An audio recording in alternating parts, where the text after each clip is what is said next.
show. I'm Eric Murphy. This is Skeptic Generation, and we need to talk. Hey, everybody. It is season 3, episode 35. It's October 20th, 2024. How's it going, y'all? Thank you so much for joining me. I have picked a contentious topic today, and I'm ready to get into it. Scientism. That's right. I'm ready to pick some fights with some believers and non-believers alike. I've definitely had it posed to me by Christian callers and apologist friends and foes that science is just another religion, that we have replaced our faith in God with a new God, science. How true is that? My first knee-jerk reaction is to say that is the stupidest thing I've ever heard. What could that possibly mean? But I've heard some points. And you guys, I think we need to talk. If you want to call in, I would love to talk to you about this topic or anything else regarding, what this show is about. If you want to talk about what you believe and why, if you're having religious questions or are somewhere in your, philosophical, theological journey and you want to talk about it or talk about, how that is impacting your relationships with friends or your understanding of how we should behave with each other, all of that good stuff. I am ready to have those conversations. We have open lines. If you want to call in, the phone number is... Let me make sure I've got this right. Boom. 412-SKEPGEN. That's 412-753-7436. Again, 412-753-7436. Or you can call online. Both of them are toll free, by the way. You can go to tiny.cc/SKEPGEN. That's tiny.cc/SKEPGEN. Our call screener is waiting to talk to you, and I would love to have this conversation. That said, I think getting that phone number up there has been a lot, and I'm tired of it. V and I wanted to keep things as crystal clear, visually as possible, but I think actually having the phone number up there has been useful. So I think it is time to introduce... Let's go this way. That's right. We've got a scroll on the bottom. Let me know what you think. If it looks awful, then we'll see how we can adjust it. But I want to make some changes, and especially going into the next year, there are a lot of changes planned for Skeptic Generation. So stay tuned because this is going to be fun. But in case you are wondering, in case you miss it, the way to call, the way to support the show, and how to join us in the after show is scrolling on the lower third. So I'm really, really happy about that. As always, I am going to be doing an after show, and I hope to see you there. You do not need to be a patron. You just hop in. Link is in the description. I do want to update and say that I am really, really happy to see how things are going with the clips going out. There have been daily clips, Monday, Tuesday, Wednesday, Thursday, Friday, Saturday, and Sunday is the live show. I'm really excited to see the engagement and how much people are interacting in the community tab as we're talking about the topics that come up during clips. As we're, I'm doing my best to on the thumbnails, but let me know what you think. If there's any feedback, now's the time as I'm filling this stuff out and getting it all, posted through. Not to mention, I'm really happy to see that our podcast listeners are back and in force. If you want to listen to the show, if you want to make this part of your weekly commute to work, you can go to all of the podcast aggregators. You can go to iTunes, you can go to Google Podcasts and Stitcher, and just all of them. It should be there, Skeptic Generation. I am putting out 2 episodes per week, every Monday and Wednesday, until we catch up and get up to date, and that's not going to be until sometime early next year. If you want a up-to-date... YouTube viewers are saying the volume is quiet. All right. Let me get my volume up here just a little bit and see if this helps. Boom, boom, boom, boom, boom. All right. Let's see if this makes it a little bit better. Let me know what you think. And If it needs to be adjusted more, I will be happy to go from there. Okay. Where was I? Yeah, the podcast. If you don't want to wait until early next year, if you want to get ad-free version of the podcast and just access to all of it right now, you can go to patreon.com/skepticgeneration. That's patreon.com/skepticgeneration, where I put up an ad-free version of this live show and an ad-free version of the podcast. Yeah, and everything goes to help the show. So thank you for that. That said, let's talk about scientism, yeah? Again, I have open lines. It's funny. It's like usually about 15 minutes, the calls just file in. But right at the beginning, getting those first few calls can be tough. I know I have a couple people that I've asked to call in early, and I'd love to see some of those callers join in, catch up, talk about it. But in the meantime, I'm going to seed the pot. I want to talk about scientism. So do I think that scientism is, well, it's not about what I think. Let's be more objective than that. The accusation that scientism is another religion, sure, on its face, feels very silly.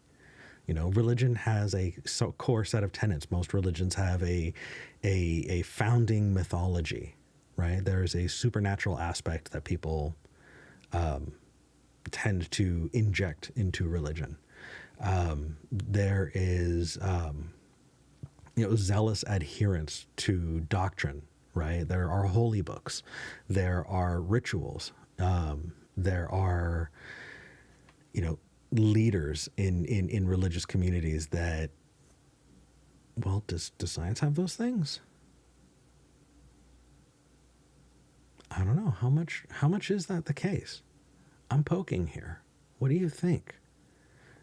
Are scientists merely clerics in the domain of science? Are they treated like monoliths? Do we have a history of treating science as monolithic and as something that should not be questioned? And have there been schisms in the past? What is the difference between a hard and a soft science? And does that change the way that we interact with it? Those are some really, really deep questions that I think make me uncomfortable. And I hope they make you uncomfortable. Because if we're going to talk to people who are going to, claim that, right? It's one thing talking to a Christian who says, you are just as bad as any other religion because your religion is science. Feels like an admission of guilt, doesn't it? It feels like somebody saying, if you're saying I'm bad, you're just as bad as me. It feels telling. But if that's the case, then we're not actually having a deeper conversation now, are we? We're stopping there. We're saying, oh, you're admitting guilt there. But we're not having, that's the 101 piece. That's that first blush piece. But what comes next? Are we listening openly when we hear the way people talk about that? Well, I think we all know that in the history of scientific, exploration, there have been monoliths. There have been times when scientific communities have gathered together and shunned, scorned, and ostracized people who've had revolutionary thoughts, right? We look at the history of the germ theory of disease, right? We have, different ideas like miasma theory, and ether and what's the other? Phlogiston, things like that largely were treated as scientific truths, as verified to the degree that, we understand the world around us. And yet, it seems like hubris was the thing that kept us from understanding that they weren't true. So where do we go with that? Do we still do that? And in order to protect ourselves from falling into those same traps, what have we put in place? That, I think, is a worthy question. And so, I picked this topic to absolutely piss off atheists. I want you to call, and I'm happy to take the other side of it. I want you to push back. And I want you to tell me why I'm wrong.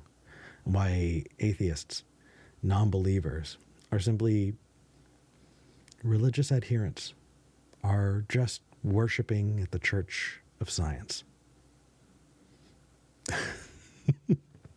It feels uncomfortable, and I'm really excited about that. That said, oh, I don't know what's going on. Our calls are getting dropped, and I am confused and concerned. So that said, I'm going to do my best to talk about it, but I need callers. I would love for this to be a full episode. So you know what? Even though I've got the phone number in the bottom, let me put this call to action up right now. 412 SKEPGEN. That's 412-753-7436. Or if you want to call online, go to tiny.cc/SKEPGEN. That's tiny.cc/SKEPGEN. Our call screener is waiting to talk to you. I'm waiting to talk to you. Today's the day. Let's do it. Yeah, there's only so much I can do on my own. This show is for time with you. So let's make this happen. All right. Well, in the meantime, then I guess I'm just going to give a few of my pieces on it, and I hope that it's still interesting to talk about. But yeah.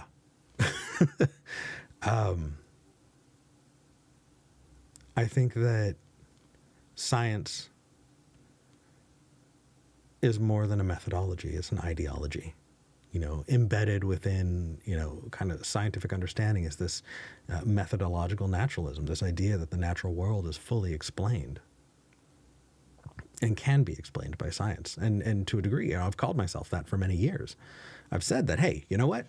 I don't know what we have that we could not possibly explain by science, by scientific method, by inquiry, and by Socratic questioning.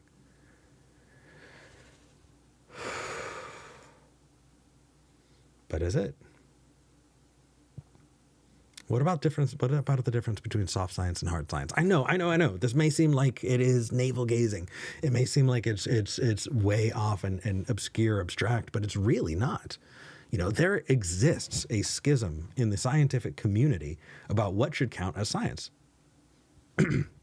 We can look at things like chemistry and mathematics and go, oh yeah, no, those are pure sciences, pure quote sciences. We're dealing with hard numbers and figures. We're dealing with, strict concepts that have, either true or false, answers. We can verify them and work with them. The further you get into mathematics, you realize that it's kind of a game. And the deeper you get into it, you realize that you can create your own rules for the game so that others can play it. But it's still very, very strict. But in terms of soft sciences, if we're talking about sociology, if we look at the World Happiness Index, what does that rely upon? It relies on asking people, how happy are you? It's self-reported. How much are we going to listen to self-reported information? How useful is it? How much data can we collect? If we collect 50,000 responses from people, we can abstract that, we can get some hard numbers to work with, but ultimately it is coming from a source of self-report. It is not coming from an independently verifiable source, because it can't. It has to do with what people are like and how people are, and that is always changing. If that's always changing, we can't make positive forever statements about it. We can only make statements about what it is that we're observing and with the data that we're collecting. Right? Scientific methodology seeks to be replicable, and it seeks to be useful such that we can get data that actually makes sense contextually, right? If we're taking, the same question and asking 50,000 people in every different country and saying, how happy are you on a scale of 1 to 10? Then even if that data is subjective, we're at least able to compare it to those people in those other countries and to their peers. But how hard of a science is that, really? I need to know. I want to know. Call me and tell me, because I think that to a degree, we're letting go, and we have to. We need to let go of hard sciences in some ways. In you know, hard mathematics just cannot interact with a living, breathing, changing world a lot of the time. Now, I'm not talking about physics, but I am talking about people. I'm talking about populations. That said, I have, well, one person, but I'm going to put the phone number up one more time. This might not be a long episode. Let me see here. Yeah, no, this might not be a long episode. If you want to call in, please do. I do have one person who's up for talking, but I would like to get more callers. 412-SKEPGEN. That's 412-753-7436. Or you can go to tiny.cc/SKEPGEN. That's tiny.cc/SKEPGEN to call in live. Today is the day. I want to talk to you. All right. So I'm going to talk to our wonderful call screener, Bree, in the meantime. Hey, Bree. Hi. Hey. Hello. Thank you for hopping in. I can tell you have thoughts. I know that when I talked to you before the show, you had thoughts, and I'd be happy to talk to you about that in the meantime. I know that currently now you're pulling double duty. Yeah. And I appreciate it. So what's on your mind? Oh, actually, in the meantime, I need to get you in the lower third, don't I? Let me get that in the meantime. You set us up. Talk to me. All right. Well, so several of the so-called soft sciences started kind of with some pretty awful, often racist assumptions, built into them. Like, well, I mean, in my case, I studied anthropology at college, and there was definitely a lot of very racist assumptions that kind of went into the study of anthropology at first. Okay. But like starting about 60s and 70s, they did a lot of course correction. Okay. And they shifted to actually, sorry. No, it's okay. You're saying that, but I'd love a couple of specifics, like what racist beginnings needed to be course corrected from. So, for example, there was, of course, the idea that religions kind of followed this weird evolution, prescriptive evolution, specifically of animism to polytheism to monotheism, and of course, monotheism was the pinnacle.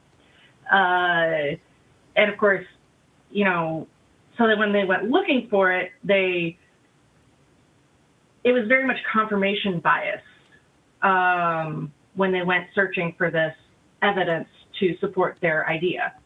And they kind of ignored a lot of what people were actually saying because what a lot of the various indigenous populations were saying about their beliefs and ideas, because they were just looking to confirm what they already believed.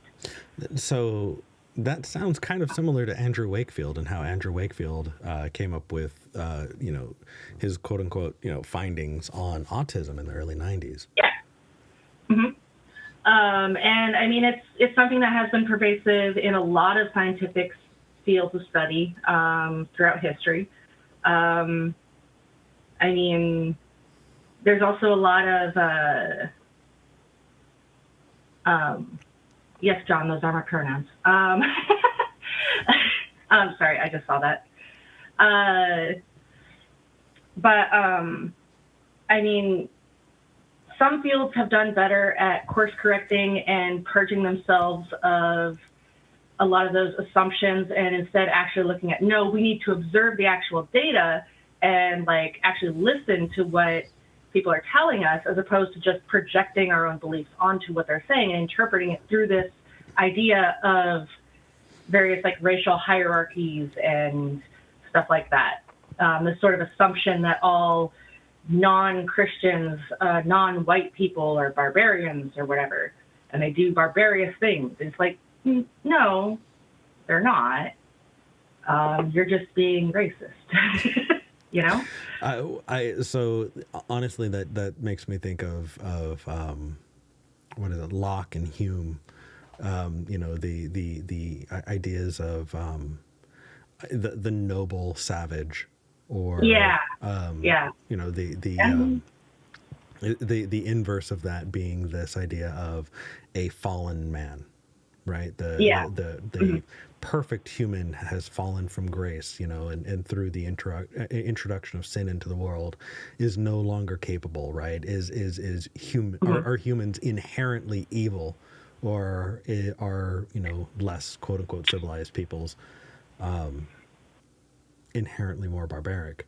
And I think you're right. That is definitely right there at the roots of sociology. And so at what point, Bree, do we throw out old information? You know, is it, do we just only count things when we've come up with a new, more, you know, rigorous methodology?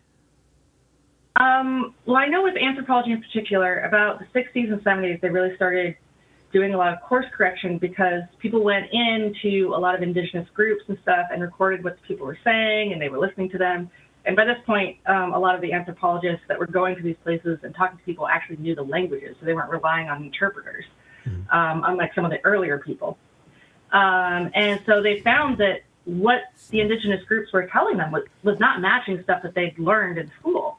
And so they realized that they needed to start from the perspective of listen first and gather all that data.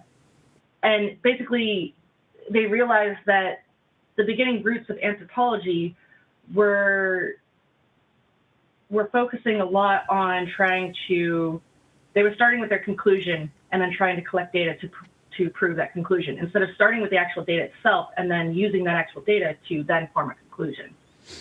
And I mean, some fields have done better than others in terms of making that course correction and correcting that older data that was obviously incorrect. Bree, throw some shade. Who's done a bad job? I think anthropology has done a great job at it. And anthropology, and I mean, I saw someone ask that, you know, does it matter how they started, you know, if it's not where they are now? It does matter because there is a history with, particularly in the social sciences, with those groups. And so you have a lot of mistrust. So you have to acknowledge where your field of study was wrong in the past in order to try to build bridges and regain trust with those communities.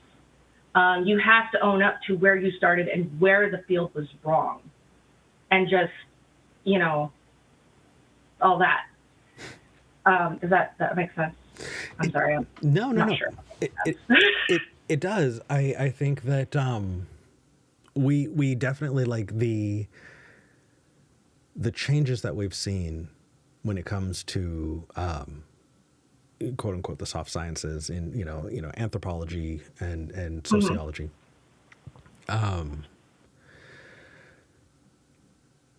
Are so recent that there are still people alive who have suffered and are continuing to suffer from the impact of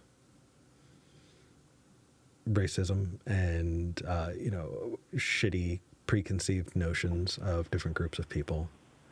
I think one of the things that really changed my opinion when it comes to this topic is talking to people who, as a group, aren't listened to by doctors. Yeah. The number of people who have ovaries, who have called or talked to me, people in my life and people who have been fans of shows that I've done, who've said over and over and over again, I've gone to doctors and said that I'm in pain. Mm-hmm. Right? The number of people of color who've talked to me and said, I've gone to doctors and said that I was in pain and was not believed. And yet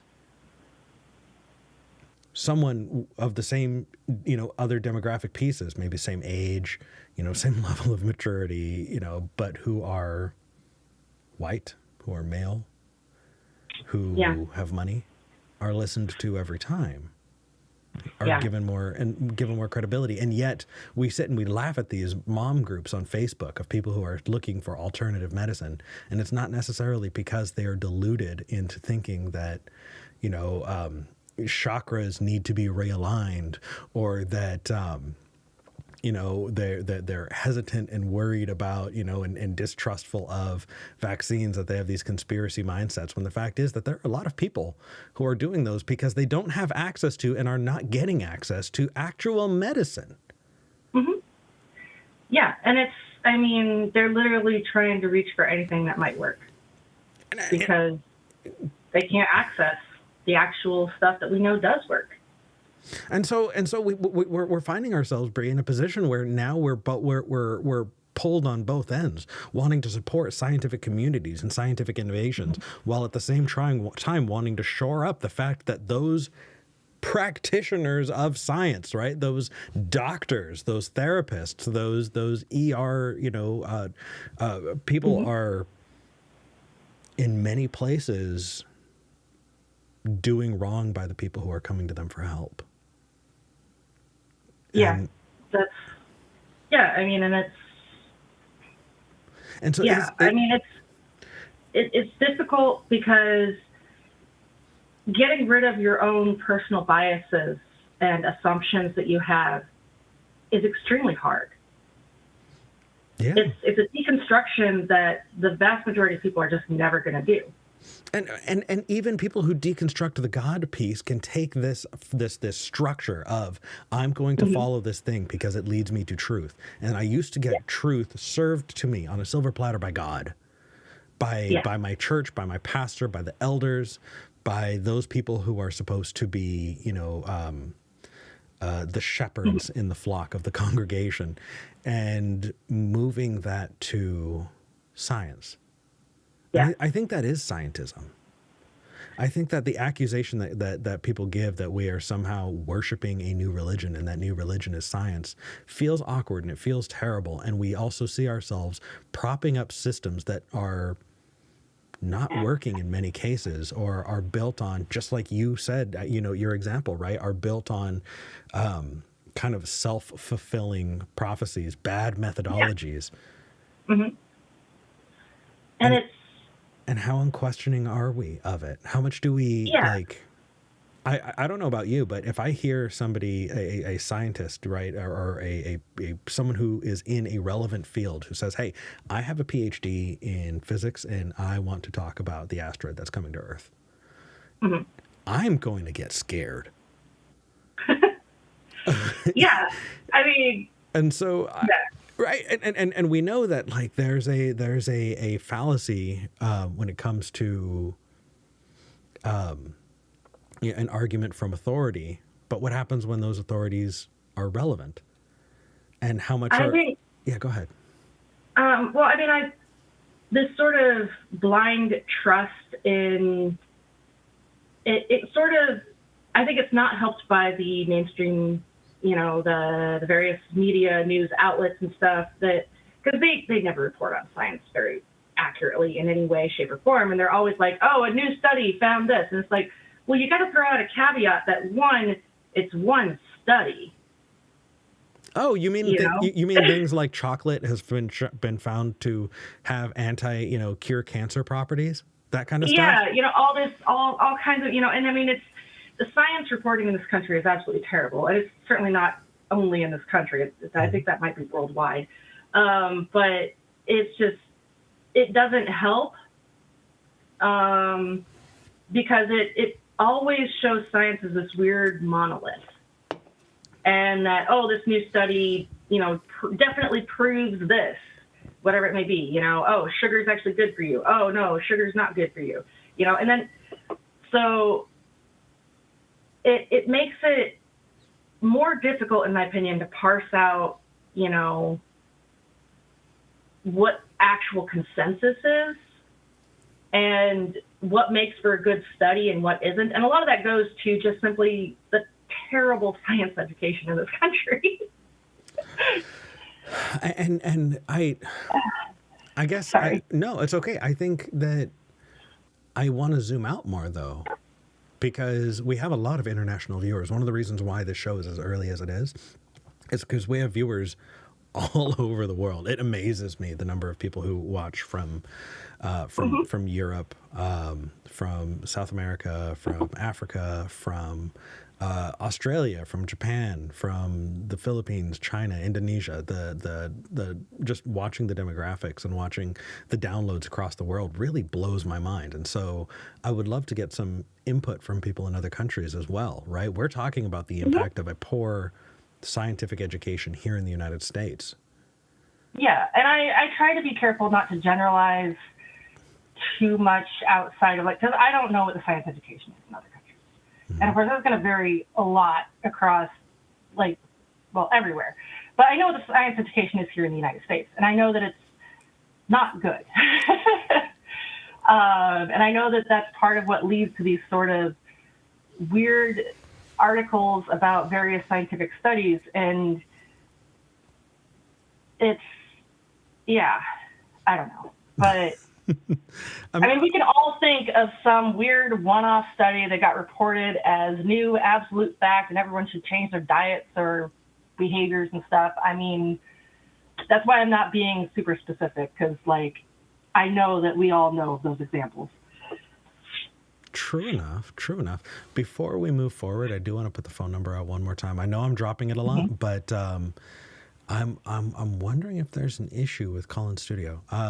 Usually we have about 5 or 6 callers by now, and we've got open lines. So I am going to put the phone number out there really quick, because I want this to be a full episode. I want to talk to people. 412-753-7436. Today is the day, you guys. Call in. You can, it is toll free. And if you want to call online internationally, you guys, this works. It is all paid for by us. tiny.cc/SKEPGEN. That's tiny.cc/SKEPGEN. We're ready and excited to take your call. And I don't have the lower third up. There we go. Let's get that up here. Okay. So I just moving forward with that. So we're pointing out, like, the negative pieces, right? Studies that have gone wrong, and how things get misreported. Sure. Mm-hmm. Yeah. I'm totally willing to grant. Like yes, absolutely. But I don't think that is, like, I'm trying to put together how related that is to the kind of strict, almost dogmatic approach that I see a lot of online atheists take when it comes to science. Okay, fair point. I was thinking it more from the point of view of a former Christian who used to dismiss science, or scientific findings. Yeah. You know what? Actually, that's a really good. Fair. No, but that's a really good point. Bree, I'm gonna actually pop you over. We've got a caller in the queue. And before you do that, I just wanted to throw one more shot. The field of study that I think in particular that has avoided a course correction in shedding unwarranted assumptions based upon their own culture and stuff like that is philosophy. Oh. Yeah. Oh. So that's my shot fired. You know what? I'm going to pick up from there and see how many people we can poke with that. Bree, thank you so much. I appreciate it. All right. I'm going to go screen these calls. Sounds good. Thank you. Bree is priming the pump, and I appreciate that. I mean, yeah, I for those of you watching, for those of you who are listening, if you're listening and you're driving, don't do what I'm about to say. Don't close your eyes. But if you can, close your eyes for just a second and think about 3 philosophers. Name 3 of them. I'll give you a second. 3 of them. How many of them are European? I think that in as much as we're thinking about thinking, right? If you are thinking about thinking, you're doing a philosophy. So we've been thinking about thinking as humans for hundreds of thousands of years. How come we're only thinking about a few Europeans? And if that's the case, how much are we missing? And even if that is the case, right, even if we are pointing out a few Europeans,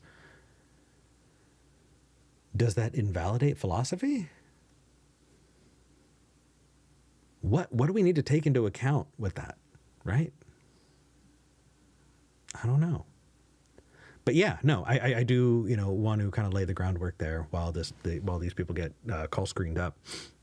The idea that religion is somehow inherently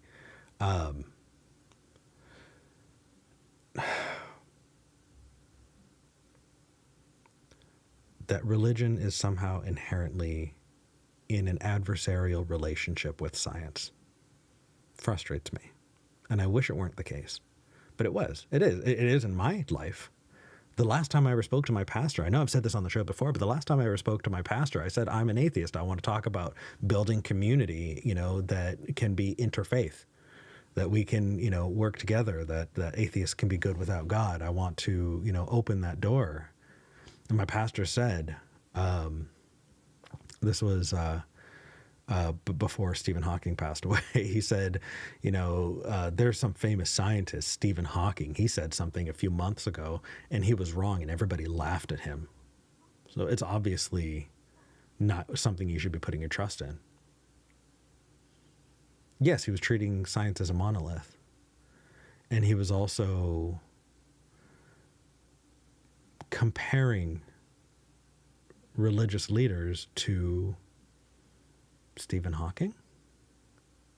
There was definitely an implication as a religious person that science somehow seeks to subvert faith. And because of that, pushing against that, it is something that we dealt with over and over again. Heck, my freshman year, it is so cringy, you guys. It is so cringy that when I was a freshman in high school, my very first class, my very first day of school, I had moved to a new city. I had not made friends yet. I'm in science class.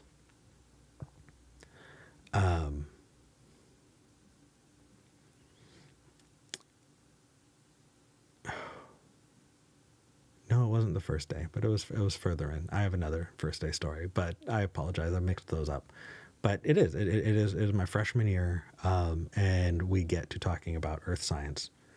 And my teacher said that the Earth is, for humans, kind of unfathomably old. It is very difficult for humans to actually conceive of the age of the Earth and the age of the stars. And I proudly stood up and said, I don't believe that. I believe that God created the Earth. I believe that Adam and Eve were the first humans. We talked about evolution, and I stood up in front of my class like I was in the movie God's Not Dead, and said, that's not true. I believe in God. As if I was standing up to the authority instead of my poor science teacher. Mr. Richter, you were amazing. Your patience, I cannot begin to understand. And I am so appreciative of it. But yeah, there is a definite split there. There's a line that's being drawn by religious people between them and science. And there are plenty of religious people I'd like to talk to and ask them why. And if you are one of them, call in. I want to know. I don't want to have more of that specific conversation without you. That said, let's move on. Talk to Austin in Maryland. Austin, you are live on the show. How's it going? Not bad. How are you? Enjoying a decently fall day on the East Coast. It's a little warmer than usual, but it's still definitely fall season, so I'll take it. I love that. I got to tell you, I lived in the the southern part of the United States my whole life. I've lived in California. I've lived in Texas. I have family in Phoenix, Arizona. I am not used to seasons. I'm not. There you go. I mean, geez, as a kid in Southern California, the snow was a thing that you went to. Never a thing that happened, and now that I'm living in Portland, Oregon, and I'm seeing the leaves change, it feels like each season, right? This is my second year here, and every season feels like, that's the thing in the postcards, right? Like when you're a kid and the fall comes and you're drawing like the color in the leaves and all of that, you're drawing a picture of a world that you're not living in. And so it feels like you're kind of taking part in some like like everybody is just kind of pretending like this is what fall is supposed to look like. And now that I'm living as a grown ass adult in somewhere that has 4 seasons, it's blowing my mind. So I'm enjoying that as well. What did you want to talk about today? So this is actually, I think this is my 3rd time calling, and I've definitely called in before. So I am an elementary school teacher, and as part of that, I'm actually a science educator for 4th grade students, so like 9 to 10 years old. And I happen to live in, I think I can conservatively say this. I happen to teach in one of the most conservative counties in the state of Maryland that's generally considered pretty liberal overall.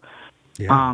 And what I wanted to kind of talk about is how where you live and the geography of where you live can really influence the amount of science that you are able to be taught, even at such a young age. And I think that really has an influence on, how I'm able to teach, what materials I'm able to use, and also how students really react to, what we now consider to be, pretty objective information. Obviously, we're still learning more every day, but I think particularly the age of the Earth is really a topic of contention, even for very young students who, even at that age, like I said, 9 and 10 years old, are already getting different ideas from other outside sources. Yeah. Okay, so let's set the stage here, because we do have an international audience, and I would love to just kind of flesh this out a bit. So your curricula, is determined by the state, not by the country, correct? So yes and no. The state of Maryland. So I live in the state of Maryland. I'm not super far from, like major metropolitan areas, but we're pretty rural in my county overall. And the county is actually what dictates our science and social studies curriculum, as well as our math and reading and everything else. At the county level, they decide what curriculum resources we are using. By and large, the state Board of Ed leaves that up to individual county Board of Educations to make that decision. Okay. But I mean, obviously, like the State Board of Education is staffed by people in the field and who understand developmental psychology, right? Like we wouldn't have board members who don't understand, what is age appropriate for kids making those decisions, would we? Hypothetically, everybody is aware of developmental psychology and aware of what is important for students to learn, what is developmentally appropriate, and how best to introduce those things. But the State Board of Ed can have amazing intentions and then have those intentions skewed by an individual county, which is kind of the situation I find myself in right now. Okay. I only bring that up with a smirk because in Texas, State Board of Education is an elected position where famously there are many people who have 0 science education and 0 developmental psychology education making those decisions. It's insane. It's insane. You know, living in Florida, Texas, and really a lot of the South, Tennessee, Georgia, Alabama, Louisiana, and through the Midwest, Montana, Oklahoma, moving up, these positions are staffed by often people who don't have the background to really clearly make good decisions when it comes to developmental, appropriate materials, and often bring their ideologies in. So I'm guessing in Maryland it's probably not as bad.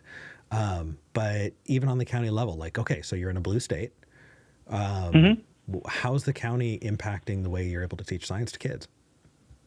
So that's actually a great point, and that's kind of what I wanted to talk about. I am in probably one of the 2 reddest counties in a blue state. We have a county executive who is deeply, deeply conservative. And essentially how our local Board of Education works is that a number of the positions are elected positions. There are positions, however, that are appointed by the county executive. And a lot of the county executive's resources and time and money go towards electing these deeply conservative candidates in our county to the State Board of Education. And with that, recently, a lot of those candidates have been affiliated with the organization Moms for Liberty. I don't know if you're familiar. But essentially... Austin? Yes. I am deeply personally familiar with Moms for Liberty. Oh, perfect. So I would love for you to give a little bit of like a summary for people. Sure. Because I don't think I can do it without just letting off on a blue streak on air. Yeah. What is Moms for Liberty? So to my knowledge, Moms for Liberty is a national organization that has many individual chapters locally. So we have a local chapter that's just for our county. Essentially, this is a group of, I mean, on paper, it's supposed to be largely women, but there are a lot of men involved as well. And generally, there's not much mix in terms of, or variability in terms of gender within that organization. They are a deeply conservative organization. A lot of what they were formed to sort of fight against was COVID lockdowns and COVID masking policies in schools. To my understanding, that's sort of how the organization got a lot of its teeth, by protesting local boards of education as a means of kind of ending all COVID restrictions, so that schools could open up and students wouldn't have to be masked. A lot of what they've sort of taken on recently, to my understanding, is a lot of the idea of being against critical race theory in schools, which, as an elementary school teacher, is a little bit entertaining that they think we have time for that. Yeah. But the other thing that's really emphasized within that organization is they're very against the idea of social emotional learning in schools.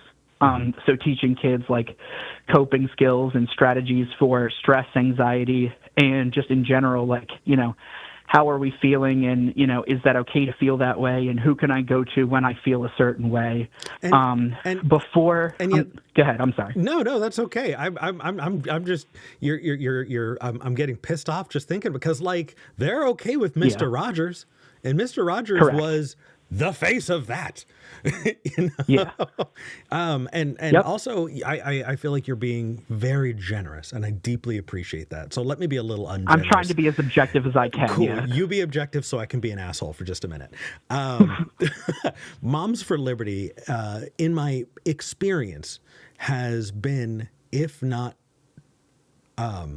expressly, at least in practice, an evangelical conspiracy theorist group. It has, Moms for Liberty groups have not just said, oh, we don't like mask mandates, and, oh, we don't want, our kids to be vaccinated. No, it's not just that. It's about injecting the name of the beast. It's injecting, the number, 666, or the sign of the beast, such that, this one world government that public schools are trying to indoctrinate kids into can be recognized by their satanic overlords, so that we can begin the end of the world. Moms for Liberty has sought to deconstruct the history of the United States in order to whitewash it. It's not just saying critical race theory is a bad thing. It's about removing the fact that white people owned black people in the United States, that slavery was a core issue. It's taking away the idea that slavery was the impetus behind the Civil War, and instead replace it with states' rights. Well, states just wanted their rights. It was states' rights, man. It's the vitriol and personal attacks that groups like Moms for Liberty have done to school boards, to school administration, and to teachers personally, is amazingly, it's horrific. So yeah, so you have a Moms for Liberty group that is influencing your school district? Yes, and it's extra interesting in that one of the people that is very instrumental in the Moms for Liberty group locally is actually a former professor of mine at the undergrad level. Really? And it is deeply fascinating to watch that transformation take place. This is a person who initially I had a lot of respect for, and somebody I saw as like a mentor in my professional career. And with that, they have essentially done a lot of work to warp our science and social studies curriculums in their image. And for example, like a lot of our social studies curriculum currently, for at least for the grade that I teach. Previously, I was a special educator. Yay, special ed! Yeah, Yep. No. I went to school to be a school psychologist. Okay, perfect. So you're pretty familiar. I am. I have years working with kids who nonverbal, unable to care for themselves in very basic ways. So depending on what state you're in, it can be called life skills, or it has been called SH. Classes. I don't know if that's still something that's used or if I'm just using an archaic term there. No, you're okay. We use the term life skills for like a middle and high school level. Okay. Elementary school, a lot of what we do was, previously in the position that I was in, a lot of it is inclusion. No, I specifically worked with kids who were not in inclusion. Okay, so that was kind of my role, so probably a lot of different stuff. Definitely. Or a little different, not too far, same materials, but... Yeah, I don't know how much we're talking over other people's heads, but I definitely understand. And I have the scars and the bite marks and the scratches and the ER visits to prove it. Yeah, absolutely. No, I completely understand that. I feel you. Go ahead. I'm sorry. No, you're okay. But a lot of our current curriculum surrounds the idea that we are asked to expressly teach the idea that slavery was more akin to indentured servitude. Yeah. And when it comes to science, for example, the other day we were talking about the different types of rocks and weathering and erosion and kind of all of that general knowledge base, and the idea that rocks take, sometimes millions of years to form. We kind of framed it around the Grand Canyon. But the idea that rocks took millions of years to form, the amount of kids that came up to me and said, I'm not allowed to be learning this. Can I go to another room? It's heartbreaking, truthfully, because you feel like, oh, I'm putting them in a position, but then you think outward and you're like, no, somebody else is putting them in that position. And it makes it difficult. Yeah, and at that grade level, it's just I'm assuming it's elementary. I don't want to get too much information. Yep. I don't want to out you or anything. No, you're okay. Like at that age. No, you're okay. At that age, you're looking at what? Igneous, sedimentary, and metamorphic rock. Let's just talk about the basics. It's very simplistic in the idea that sediment is deposited, hardens, forms rock. You go through the rock cycle, which isn't actually a cycle; it's kind of a misnomer. But that's kind of just the basic idea. Yeah. Wow, I didn't realize that kids could be excused from lessons for that. And is that just I feel like that's got to be based in like an old Earth religiosity? Yeah. Yes. Yeah, a lot of, and one of the things that I got told pretty expressly, and I will never forget this because, I watch a lot of, internet channels or, YouTube channels that are pretty expressly, atheism and that sort of field.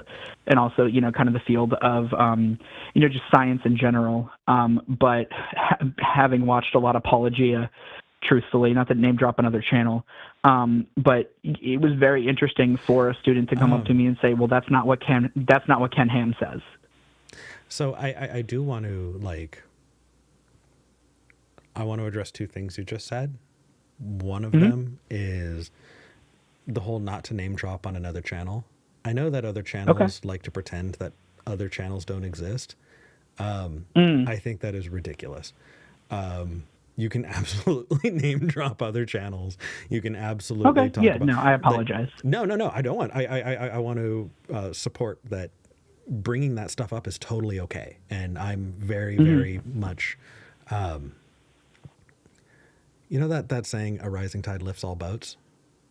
I think if you're not supposed to admit that other channels exist, you're doing the opposite of that. And I think it is a detriment to the, a growing atheist, skeptic, scientifically literate community to pretend like others don't exist. So on that front, I do just want to support and say, hey, totally okay. You're good talking about Apologia, and Apologia as a human being, sweet guy. That said, what you talked about. So oh my gosh, I lost the train of thought. Could you say that again? What was it that you saw on Apologia?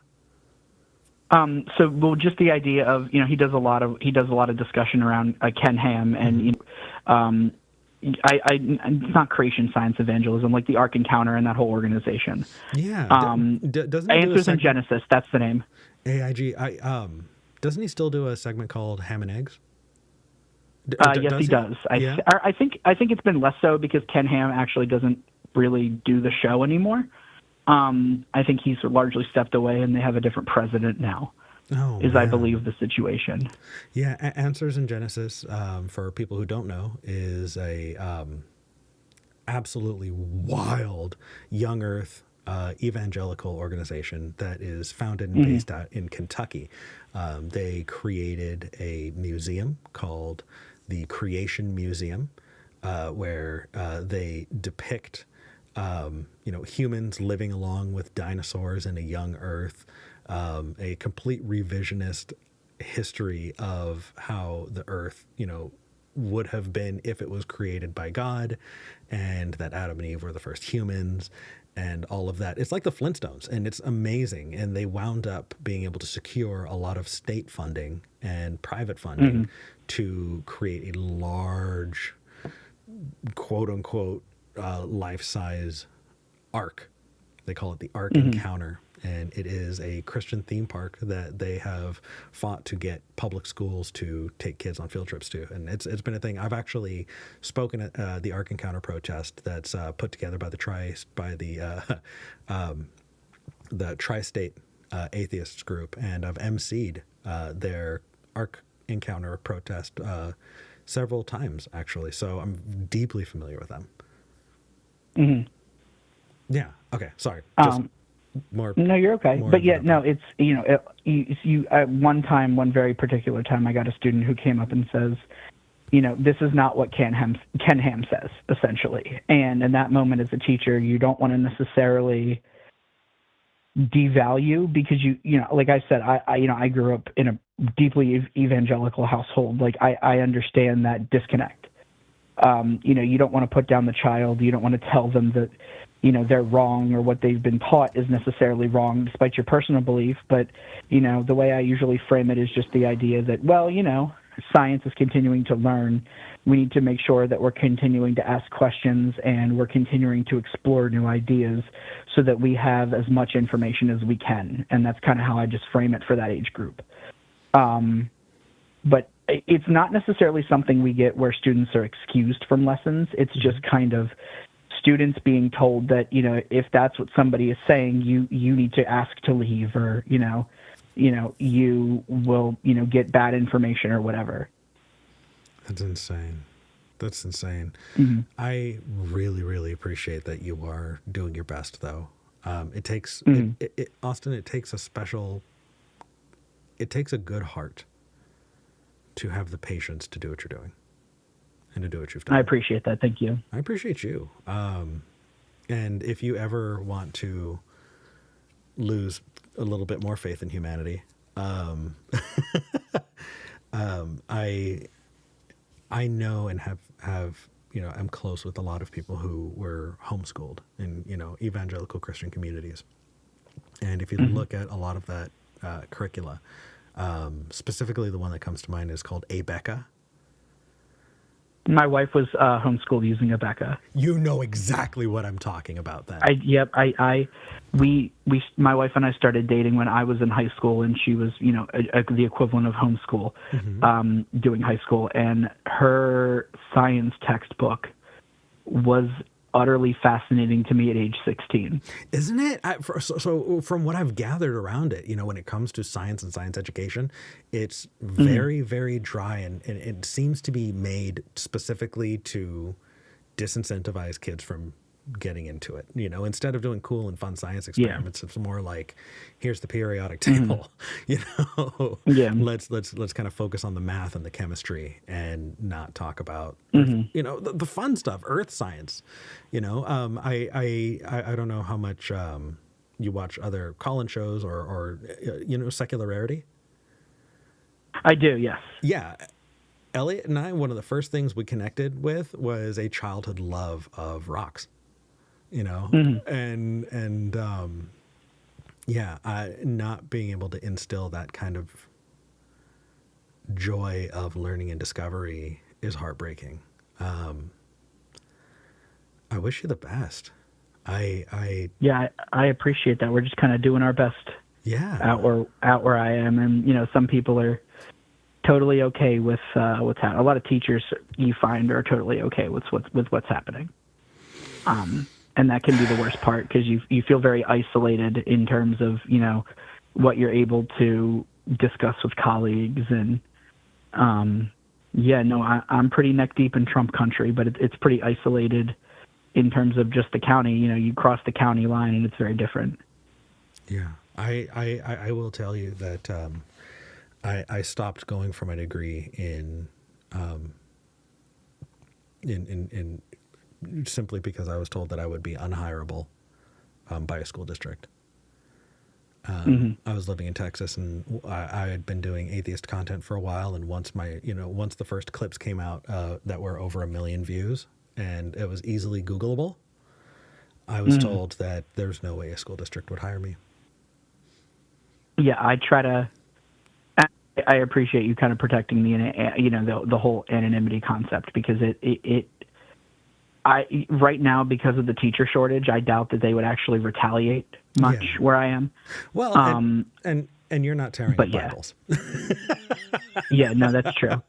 That's fair. That's fair. Yeah, I think the concern would be that even if I was hired and I was great at my job, 7 years later, if a parent recognizes me and takes it to the board, it can be an issue. So easier to say we went with somebody else. Honestly, that's what clinched me. That kind of fear of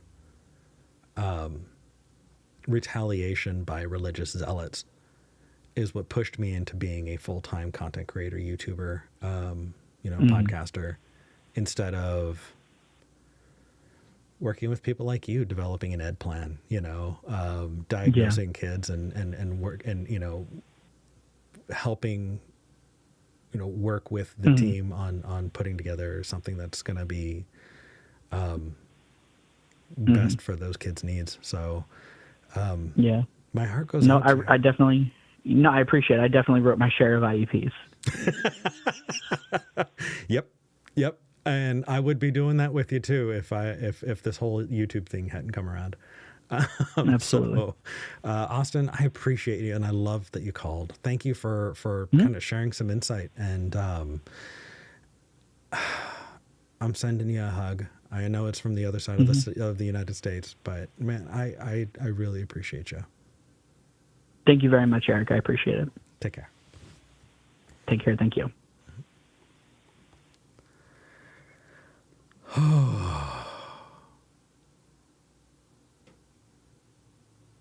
So, yeah, okay. We're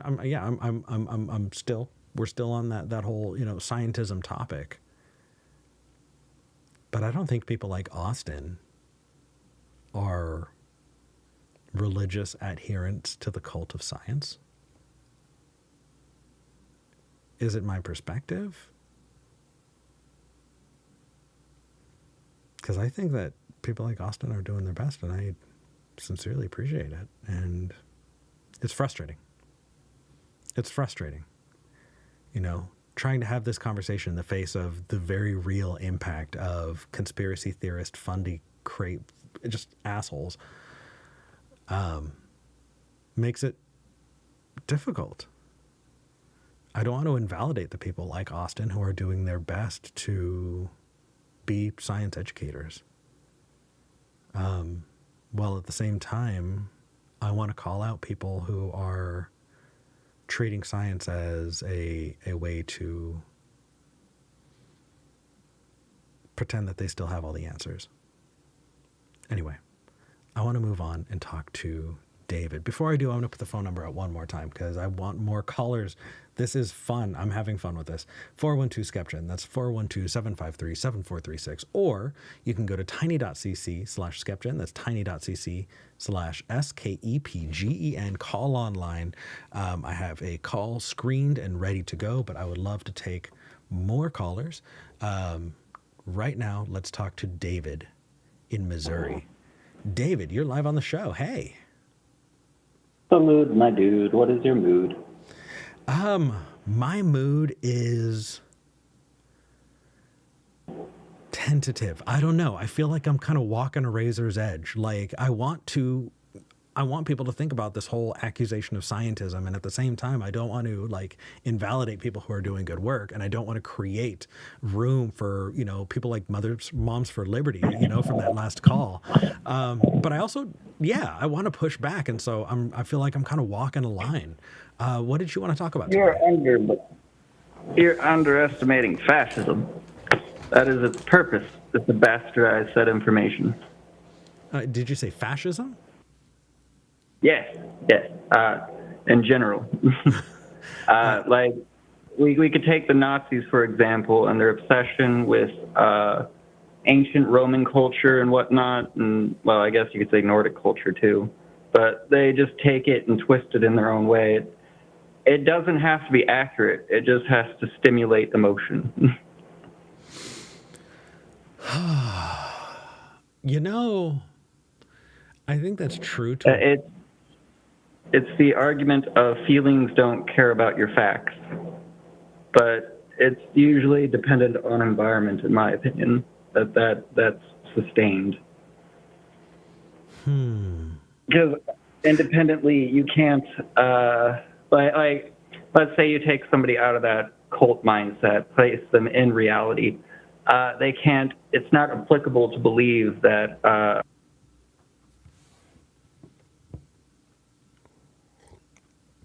David, you got really quiet. Sorry, my phone's fighting against me. Oh, no worries. Could you say that again? Like, take any, like, random, like, just take, like, Newton's law. And I'm sure, like, if you take a hyper right-wing, I'm speaking from a political standpoint of it. But if you want to go religious group, there's definitely been a lot of new age guys I've seen who are like, I can't name any of them, but like I've definitely, Russell Brand. He's a good example. Okay. He just like recently converted. And like, dude he's definitely a cult of personality, but he doesn't base anything does he even know the Bible, first off? I would assume no. But on that logic, he definitely has some common sense. Dang it, phone, stop fighting me. That's okay. I can hear you just fine right now. Yeah, I'm thinking. I like to think Russell Brand is a good example of this new age atheism, but it's not atheism, is it? No. He doesn't know the Bible or anything about it. He's just following lockstep with everyone else. He seems like a common sense guy to me. So it depends. Are you talking about Russell Brand before the last, 5 months or recently? Oh, goddamn, what has happened in the last 5 months? I've been rather isolated for 2 months, so I'm going to say I have no clue. Yeah. But him beforehand, he seems somewhat rational. Yeah, there have been some real weird developments with Russell Brand. that I think, yeah, it's going to disappoint you. I'm so sorry. It's okay.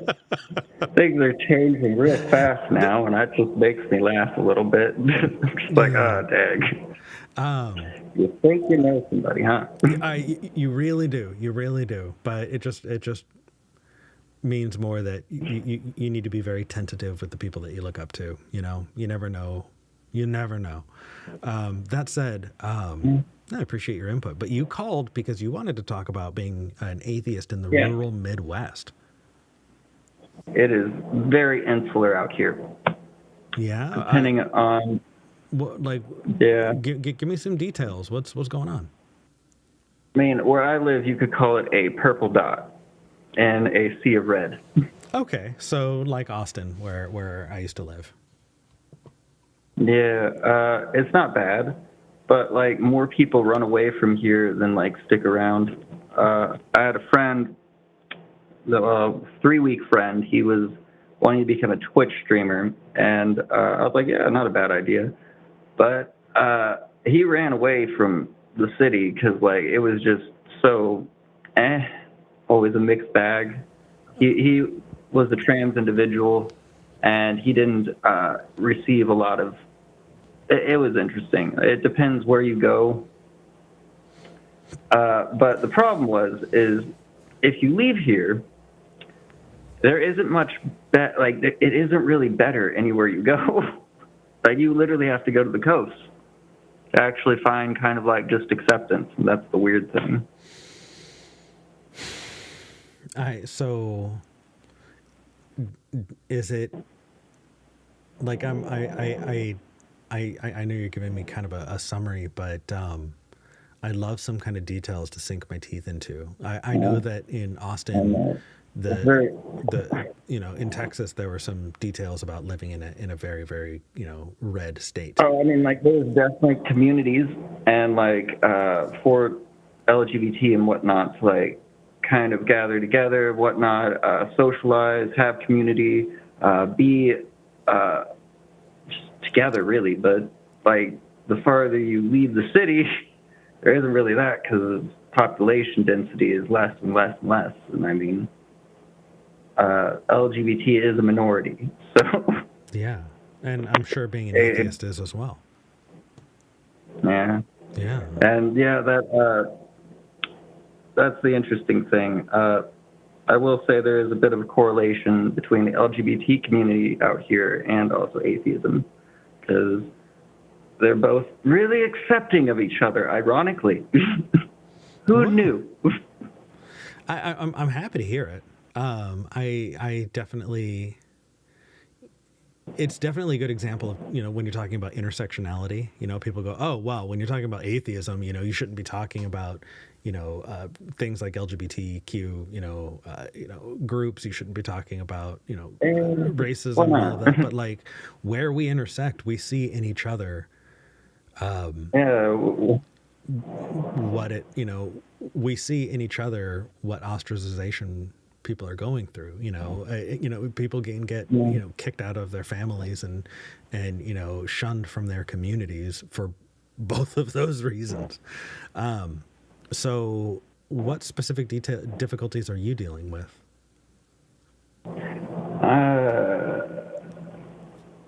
I'm going to keep that vague. I'm not very sure myself.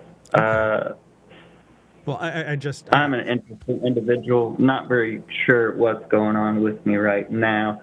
But overall, I feel like it's just been a rough ride. Let's just say that. Yeah. For a long time. Well, the reason I bring it up is the topic of difficulties with being an atheist in the rural Midwest, I feel like is something that a lot of viewers can relate to. And I just want to, kind of sink into some topics and some of those things some of the details, because for me, ostracization is a thing, definitely. And then there can be low-key harassment. Yeah. I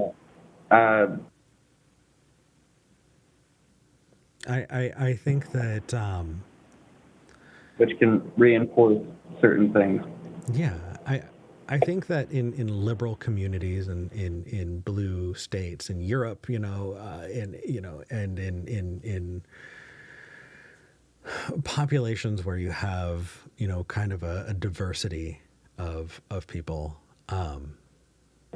it feels like it's easier to not be ostracized like that. But especially in rural communities, deconstruction, you know, breaking down those kind of norms and going, you know, I don't believe. It's lonely.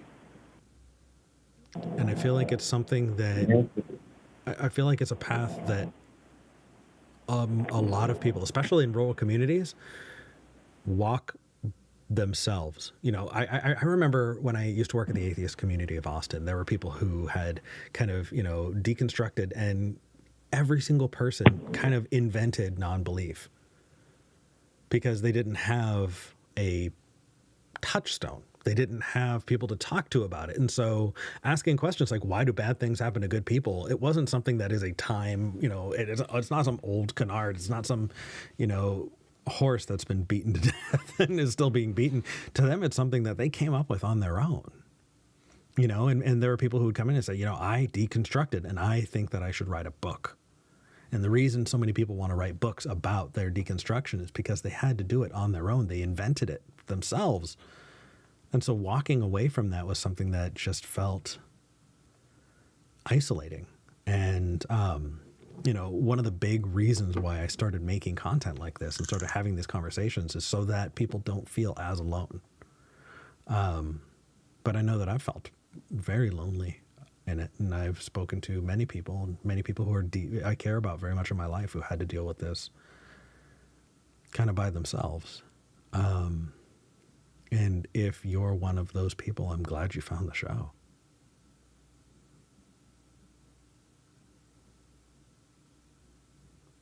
David?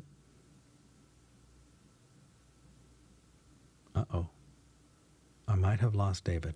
I'm going to give David a second because I know that I'm back. Oh, okay. Yeah, I know you're fighting with your phone, so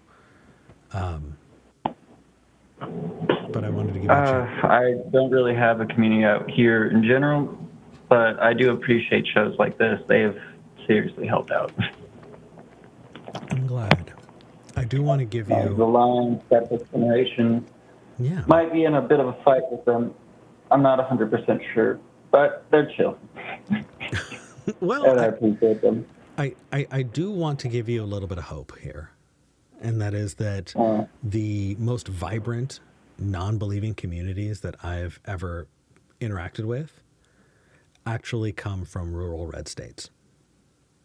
Hey. Yeah. And so I'll give you two examples just to kind of like root this in reality for you. The first is I have a friend, someone I've known for years who I think is an absolute sweetheart, who lives in an incredibly rural area in Kansas. And he did not have really anyone to talk to. And he decided that he was going to, you know, start a meetup for non-believers at Denny's.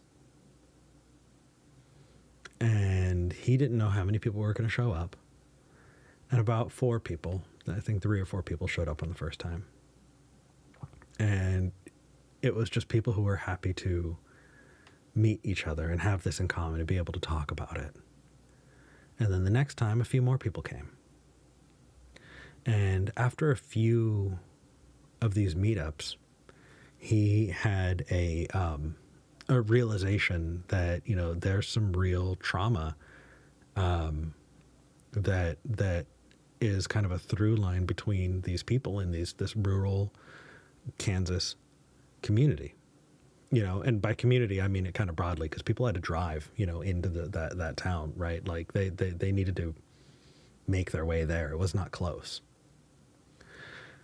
And so he started an organization called Recovering from Religion. And that is how Dr. Darrell Ray started. And that is how RFR,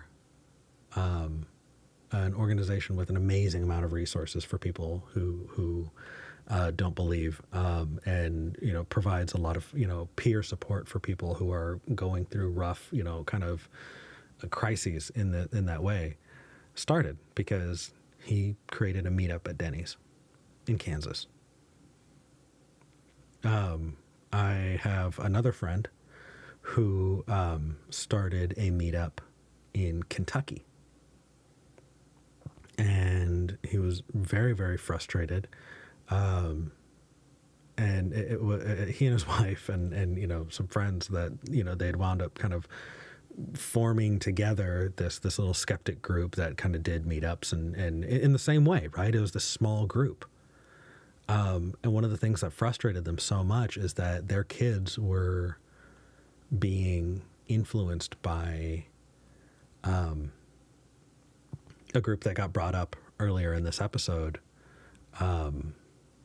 Ken Ham's organization, because that's where Ken Ham is based. And it's called Answers in Genesis is the name of the organization. And they were really fed up with it. And they decided that they wanted to do a little protest. And they wound up bringing people to this protest from 3 states. The Tri-State Freethinkers was founded and really, got its roots in just a small meetup.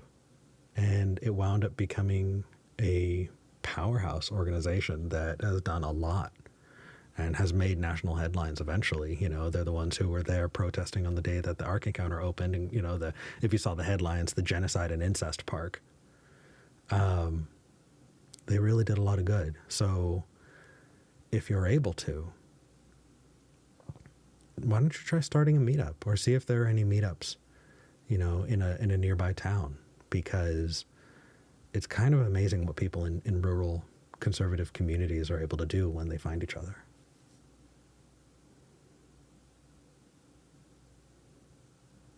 David? David? Oh my goodness. I feel for you. I can tell that you're wrestling with your phone, and that has to be frustrating. But I really, really hope that you're able to kind of get involved and plug in. It may feel like you're the only non-believer in a 50-mile radius, and that might be the case. But when you put out the bat signal, people will come. Be patient, and there's a good chance that if you look, somebody's already putting out the bat signal. And I deeply encourage you to check it out. All right. I'm going to drop David. I know that David is still here, but dealing with, phone issues. And that's got to be frustrating. And I really appreciate you. But yeah. All right. Take care of yourself. And yeah, check out local groups. I think that is absolutely worth it. All right. I have another caller who's coming in, so let me just get the lower third dialed in before I take them. They're finishing getting screened, and I think this is going to be a fun call. That I appreciate that, even though I will put out a topic, but talking to people about stuff like that is really, really important to me, and I will take those calls every episode. Just because the topic that I put up isn't the thing that you wanted to call in about, I would still love to hear that call. I'm just getting the ball rolling, seeding the conversation. So let me get this in. I'm sorry, everybody. I know that it can be silly, but I am producing and hosting at the same time, so it takes a minute. I'll just bring them in the meantime. Let's talk to Rick in Canada. Rick. Hey. Hey, I'm just getting you finished in the lower third here.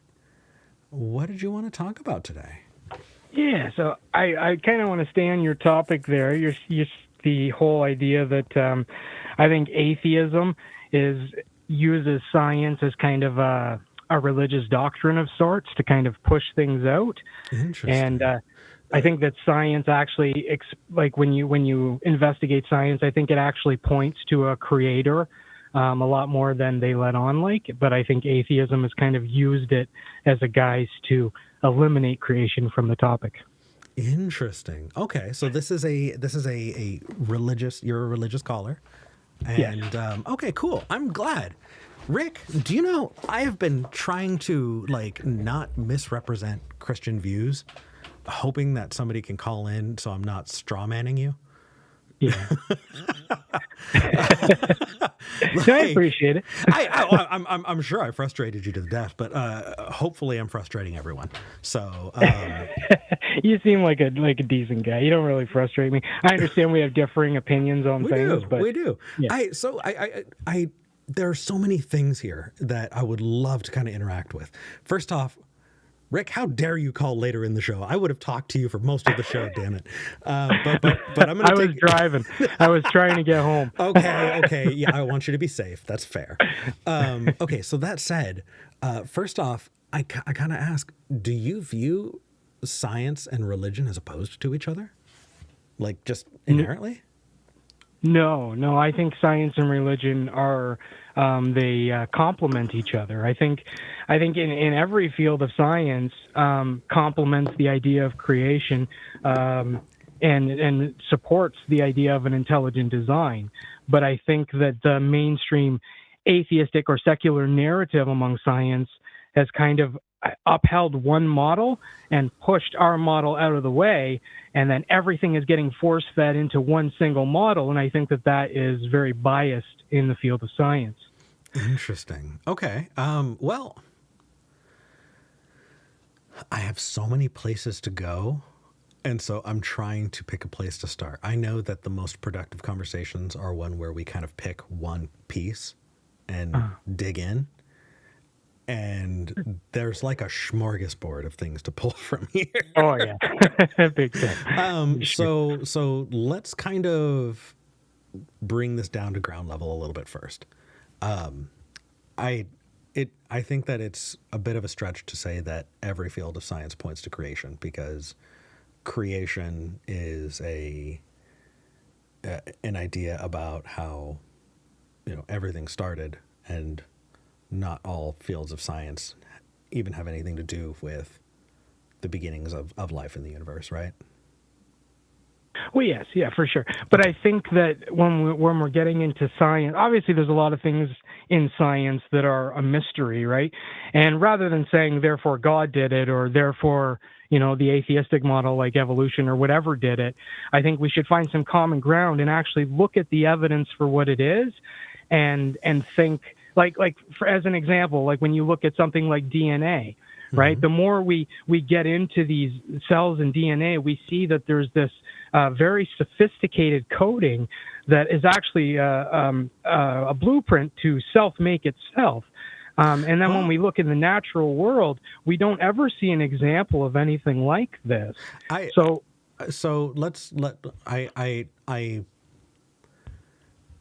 There is a piece in there that I want to give an affirmation to, and then there's a piece in there that I disagree with. And so the piece that I want to give affirmation to is that when you're specifically talking about, genetics, a lot of early advances in genetics come from monks. Sure. Monks who wanted to study the natural world under the context of being able to understand their God's creation. And so it was all with this kind of supposition, this of course God exists, we're just learning about the details, right? Mm. Yeah. I believe that when you're talking about evolution by natural selection, that is not atheistic. There are plenty of believers who believe in evolution through natural selection. It is a process. It is not necessarily an ideology, and it is not necessarily opposed to Christianity. In the same way that, like on the Christian side of it, that there are young Earth creationists and old Earth believers, right? Oh yeah, yeah. Yeah. Are you a young Earther or an old Earther? You know what? I'm kind of on the fence. I think that from my standpoint, examining the evidence, I think that there's more to be kind of elaborated on. I think a lot of the methods that we have and we use, I think, are faulty. Therefore, I'm open to both sides. I can fit it in my theology. I probably lean towards more of an old earth personally, but that being said, I lead toward more of a young humanity, if that makes sense. So I definitely recommend you check out a YouTuber called Skeptic Haven. Yeah, I watch. I know. I watch a lot. I watch more atheist YouTubers than I do. I don't watch much Christianity. I just read the Bible and kind of investigate for myself. But I do enjoy Erica and Aaron Raw and all these evolution people that kind of share these ideas. I do learn a lot from them, actually. I got to give you some watching a lot of Christian YouTubers makes my blood boil sometimes. So I appreciate you. I will say, I will say that I do watch like preachers. I love, obviously that's where I like to go to hear like preaching and sermons. But as far as like the ideas of creationism, there's only a few creationists I watch, and I like Standing for Truth. You ever seen that guy? I think he has some interesting topics on there. He's a very smart dude. So I like watching him sometimes, but sorry, I didn't mean to cut you off. No, that's okay. So I personally think that the evidence is like there already and has been very, very clearly like evidenced when it comes to the age of the earth. When we point at like do you know what an appeal to mystery is? Sure, yeah, like we don't know, therefore something? Yeah, we don't know, therefore specifically I have the answer. Yeah. Sure. And an appeal to mystery, I think, is like way at the bottom as far as, convincing power. I don't think, an appeal to mystery, yes, you're pointing out a mystery, but it doesn't actually provide evidence for something else. So I think that when you say we don't know about, and then we're talking about a broad topic, I think we do know a ton about archaeology, and we're getting better and better, when it comes to methodology in dating things. But nowhere in there is evidence of a young Earth. You know what I mean? Sure. Like we're talking about cosmology. We're talking about billions and billions and billions of years. And the argument we're having is how many billions, not is it 5,000 years old? You know what I mean? Sure. But there's also discrepancies. Like even with our dating tools, there is a lot of discrepancies that come up. And I know that they have ways that they can justify it or excuse it and kind of make excuses for it. But at the same time, if there are discrepancies among these like things like radiometric dating, we kind of just dismiss them, right? Like we date a rock and it's hundreds of millions of years old, and then we find a tool in it. And then it's like, or we find 80 million year old layer with these creatures, and we say that's how old, and then we find it alive in the ocean. It's like, why is it not in the rest of the layers? Like there's all these strange discrepancies, like the moon distance. There's so many different aspects and avenues that say that the Earth quite not even necessarily not old, but not quite the ages that we predict it is. So when discrepancies like that come into science, I think we should. Sorry, go ahead. No, I just got caught up on moon distance. What about the moon distance? You can't just throw that out there and not want me to bite, man. No, sure. So the theory is that the distance that the moon is moving away from Earth doesn't come back nearly anywhere near the ages that they claim that I think they when did the moon clash with the Earth? It was 4 or 5 billion years ago. And at the current moon distance, at the rate that it's moving, it only comes back to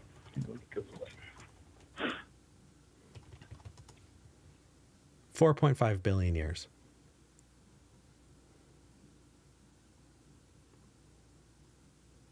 Rick, are you there? Yeah, sorry, I'm just reading. So where did you look this up?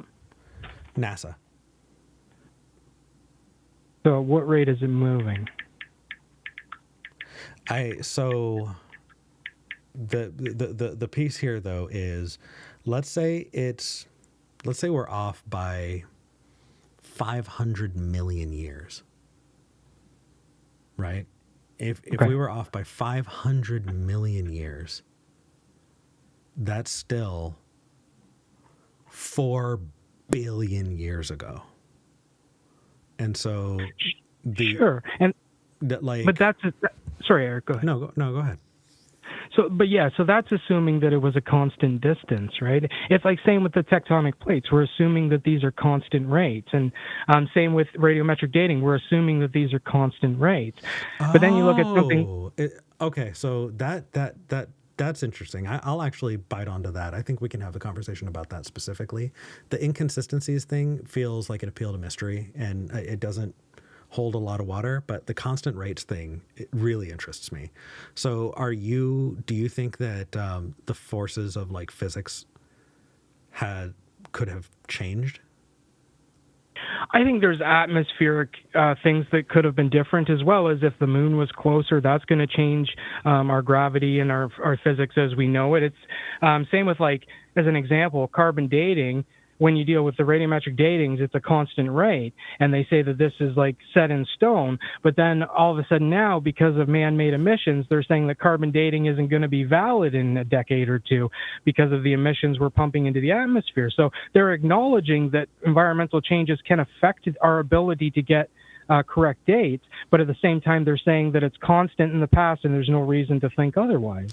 Well, it's a contradiction. So I think you're talking about two different things. One of them is consistency of physics, and physics has been consistent for as far as we can tell.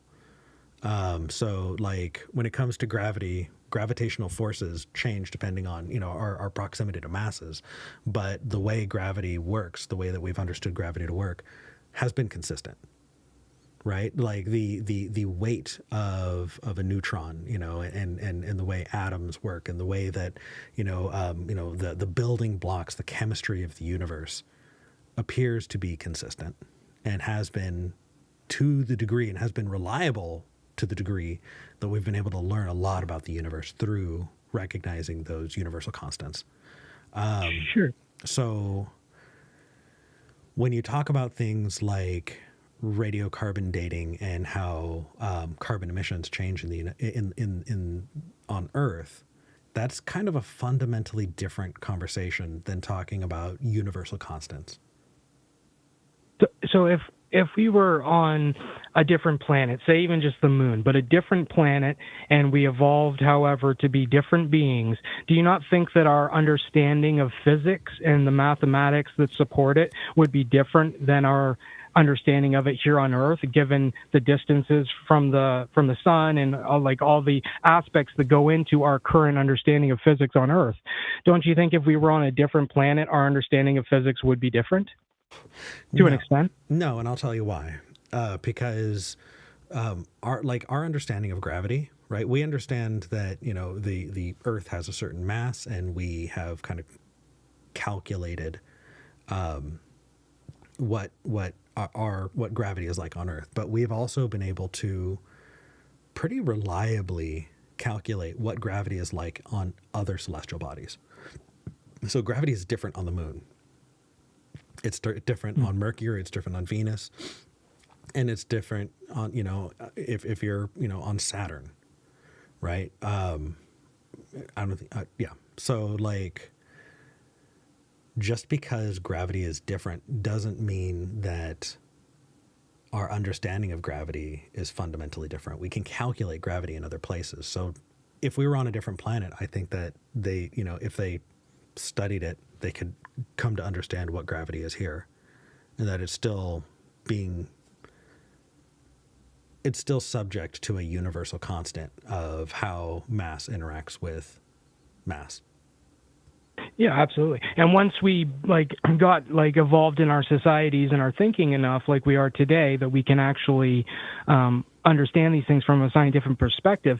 But if you're talking about back, 1,000 years, couple thousand years, whatever, and we're living on the moon and we're moon creatures, we're going to understand the physics of everything different, right? Instead of, you drop a ball and it hits the ground, you're going to drop a ball and it's going to move a lot slower. This is going to affect our understanding of physics completely different. Once we can actually understand the moon's physics, then we can invent the sciences to investigate other planets, I agree with you. We're going to understand the physics like we do today. But I'm saying that we're basing the ideas of physics off of our planet alone, but yet any other planet, if we lived on, we would understand physics from that perspective, right? And we would build upon that. So it could possibly lead us to different conclusions. I mean, but gravity, the constants of gravity would still be the same. Like we can, we can use different numerals, right? We can use different languages, and we can set a different, measurement system, but they would be equivalent to each other. Yeah, once we understood it, they would be. But I forget where we were. Where did this stem from? I'm kind of, my brain's off. No worries. So this stemmed from, I was drawing the difference. I was trying to differentiate between universal constants and, changes on Earth, like pollution and what we do on Earth, changing the way that we're able to date things on Earth. And I was drawing a line between those as being fundamentally different. And then you responded by wanting to talk about, how an alien would understand gravity. And so I took that as you wanting to talk about universal constants. No, that's fine. My brain kind of went off. I didn't know where we started. No, that's okay. So do we disagree? Do you think that there are different that there are no universal constants? So that raises another question. I do think that there's universal constants, and I agree with you what you're saying. Once we can understand these things, right? But my point is, if we're on the moon and we drop a ball, our calculations are going to be different in the way that it reacts to that, versus if we're on Earth, it's going to be different the way we react to that. So they are universal constants in the sense of physics is a universal thing. But I think that the differences would lead us to different conclusions based on our observations, right? Initially. I think essentially we would, I don't want to appeal to a society that doesn't understand things because, again, we get to appeal to mystery. So let's get to a point where, we are able to study gravity. The conclusions, I think, would be the same. And I think that the calculations would be the same. Like we have... Do you know what one atmosphere is? Is it a term? Yeah, an atmosphere, or when we talk about measurements of atmosphere, or we talk about G forces, mm-hmm. those are only related to the way it is here on Earth. Like one solar unit. Do you know how far one solar unit is? No. One solar unit, yeah. It's a measurement. And what's the measurement? Is it It's a measurement from Earth to the sun. Oh, so like the distance to the sun? Yeah, and we measure everything that way. So I definitely think that if you were a Martian, you're not going to measure things in solar units. Because why would you? Yeah. But the results that you get understanding those differences would be the same. You would understand that Earth is further away from you if you were a Martian. I'm sorry, if you were from Mercury, you would understand that you were further away from Earth if you were a Martian. So no, I think the calculations would be the same. The conclusions would be the same. It would only be linguistic difference. It would only be, maybe not you wouldn't use Arabic numerals, but you would still have the same stuff. Okay. Yeah. Yeah. So that said, all of this conversation is to go around to saying that we can rely on, a lot of different measurements when it comes to physics, because those physics are the same everywhere. Yeah, sure. But when you're dealing with, like you said, different atmospheres, right? like different aspects of the universe, different places, different atmospheres, different compounds in the environment. These are all factors that could potentially play roles in the things that we determine on Earth. Whereas if all of this was done on Mercury, say, we're going to come up with different conclusions based on the compounds, the elements, the atmosphere, the gravity, all these things. And I agree with you. Once we understand it, we're going to be able to calculate different planets and how that works. But as a civilization on that planet, we're going to have different calculations and different ideas about what we're dealing with and how it came to be. Right? That's and what's important there is that we use a methodology that's reliable so that we can come to meaningful conclusions. So things definitely do change on Earth, and the way that we're able to date things is kind of wild. And we have different dating methods for different things, right? So we can we have different methods the older things get. But kind of the example that comes to mind for me is there's really, really, really sensitive scientific equipment that is very difficult to get material from.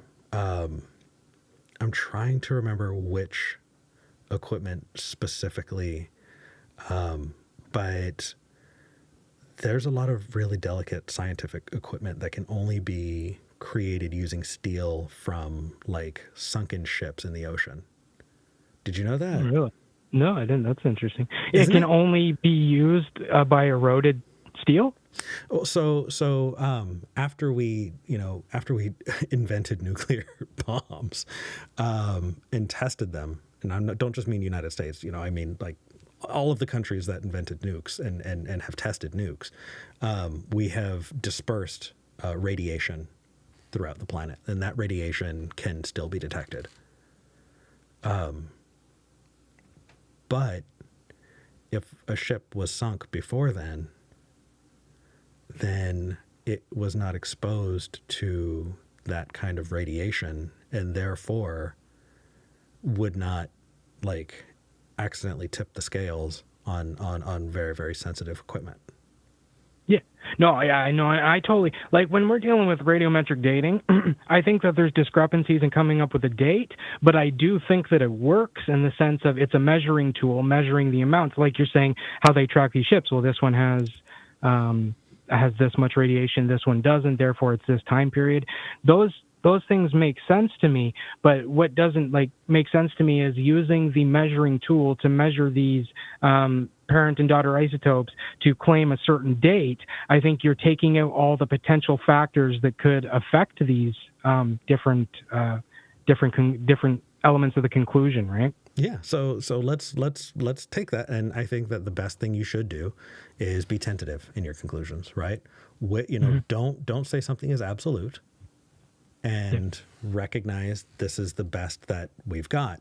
So we have now methodologies that are continuously being refined with people who are able to reliably come to conclusions that make sense across fields of study. We're not just talking about radiocarbon dating. If we're talking about early hominids, or we're talking about early life on Earth, even more geologically recent stuff. We're talking about understanding early human civilizations. They work really well together. We're able to see predictions in one field of study being promoted and understood and fitting in with other fields of study. How many fields of study do we have about a young Earth that is doing that? Like, what methodology is being used to support a young Earth? Well, that's a good point. Let me just say this, though. There's one model in science. Creation science is not a model in science. It's not respected. It's not accepted. It's not in the running at all. So there's one model. I think to be fair, I think creation science should be. There shouldn't be one model that we uphold. That's very biased. There's another model that's been established from as far back as humanity can track itself. And in the last, 100 years, we've pushed that model out and said it's nonsense, and we attribute everything to one model. And I think that if we were fair and we gave both of them a platform and funding and the same opportunities, I think that creation science could actually explain all these things just like old Earth and evolution does, given the opportunity to stick it to it, right? What methodologies do they have? What do they use that support it? Because trying to poke holes in the other side is not itself a methodology. Like what science is? What is creation science? So creation science is the idea that the natural world can be explained through the idea that there's an intelligent designer that has placed it here. Now, even if we can't feel or touch or whatever empirically the intelligent designer, we should be able to use the scientific methods to examine the evidence and let it point where it will. And things like when we go back to the DNA, there's discrepancies in that, right? Like if evolution is... Sorry, go ahead. No, that's okay. I just wanted to pull back for just a second, because it sounds like you're carrying the conclusion with you. You're not following the evidence where it will. You're following the evidence so long as it still points to a creator. It sounds like you're beginning with the conclusion in mind.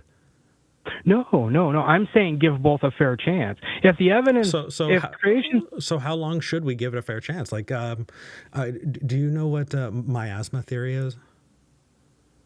miasma theory? Uh-huh. Go ahead. No, so have you seen those plague doctor masks, the really long masks with that kind of beak? Yeah. Doctors would kind of wear this mask, and because it was thought that bad air is what caused illness. Okay. Another is the humors. Right, the humors, where it was this idea that you had 4 liquids in your body, and all illness and mental issues were an imbalance between these humors. There was I believe, green bile, black bile, blood, and I'm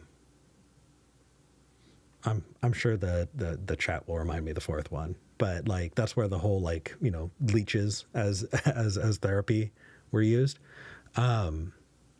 Another is phlogiston, right? That it was thought for a long time that there's something that is within physical things that cause them to burn, and it is phlogiston. And so, if I'm holding up, ashes, a burnt piece of wood or something, I would say that this is a dephlogenated piece of wood. But we wound up learning that phlogiston does not exist. So how long should we support and promote things like phlogiston and miasma and the humors? Well, this is what you're explaining here is scientific progression, right? It's like the same as they used to think flies appeared until they put a bowl over the meat and realized, right? That's a great example. So how long should we hold on to the idea that that God created the world before putting that away? Well, I think it's not. And see, these concepts that you're describing aren't biblical concepts. It's just a progression of science. It's the human mind trying to comprehend what we see. And through science, we're progressing to dismiss or uphold things. As far as the creator being in the running, if the creator's not even been in the running since science has taken off to the way we understand it today, if it hasn't even been in the running, then it hasn't even had a fair chance. So we're dismissing something that hasn't even had a chance to establish itself. Right? I disagree. I think that a lot of the foundations of science were done by religious folks, by Christians in particular, but also Muslims. It is religious folks who got the ball rolling on a lot of this stuff. Mm-hmm. There's this kind of this story of Napoleon and Laplace. Did you ever hear about it? I don't think it's actually happened, but it's a funny idea that I believe it was Napoleon who got really into astronomy, and there was a scientist named Laplace who was famous for cataloging the movements of the stars and was kind of commissioned to build this model of the solar system, and taking into account how these all the planets interacted with the sun and each other, and their movements. And Laplace was famously asked, like, I see that you've done all of this, and you've laid all of this out. Like, I'm looking at this model of the solar system. Where's God? Why didn't you put God in here? And Laplace got huffy. Go on. No, Laplace got huffy and said, well, I see no need of that hypothesis. So it's a model, right? So if something creates something outside of itself, so like if you build something, right? Let's say you build a robot, and then somebody draws a diagram for the robot, and you say, well, where am I? Right? That's nonsensical. If the creator built something, his stamp should be upon it, and I believe that we do see a stamp upon it. But this creator is so much above our intelligence to be able to actually build with energy and organic matter. It's so much above our head. Like, how far do we expect to, like, we're not going to understand his blueprints in his writing. We're going to understand on a minute scale. So when we see something like the solar system and we plot it out, which we've been finding these on Mesopotamian walls, these solar systems, like they had a pretty decent understanding. I mean, something happened in our eras and we lost it all for some reason. But well, hold on. That ancient intelligence thing, I think, is absolute crap. I don't think that's the case. I think that historically, theologically, we had people who thought that the sun was a fiery chariot that was flown across the sky by a god. We anthropomorphize things, and I don't think that that's lost knowledge. I think that we have continued to grow in our understanding of cosmology, but I feel like we're moving the goalposts here.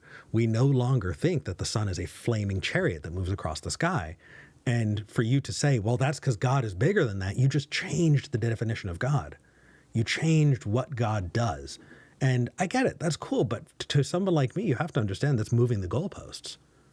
That's no longer, if you thought that the sun was a chariot that flew across the sky, then we would try to catch the sun, right? Let's get a good picture, And when you found out that that's not a thing that's the case, that supposition is put to bed. That idea of a God that is, flying the sun across the sky is gone. So the idea of a God that has hands on the planets who are moving things like that God is gone.